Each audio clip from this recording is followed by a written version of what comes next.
ہونا، اور دوسرا جو نقصان ہوا وہ حضرت سیدنا امیر حمزہ رضی اللہ تعالیٰ عنہ کو شہید کر دیا گیا، اور جو تیسرا نقصان ہوا وہ 70 صحابہ اکرام رضوان اللہ علیہم اجمعین کو شہید کر دیا گیا۔ تو یہاں پر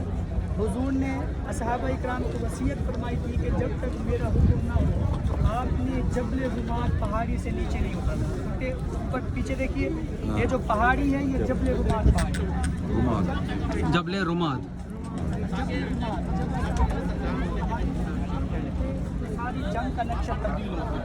حضرت خالد بن ولید رضی اللہ تعالیٰ عنہ سے گھوم کر مسلمانوں پر حملہ کرتے ہیں اور یہاں پر کم و بیش 70 صحابہ اکرام کو شہید کر دیا، اور اسی غزوہ میں حضور کے چاچا حضرت سیدنا امیر حمزہ رضی اللہ تعالیٰ عنہ کو شہید کر دیا جاتا ہے، اور اسی غزوہ میں حضور کے جہاں پر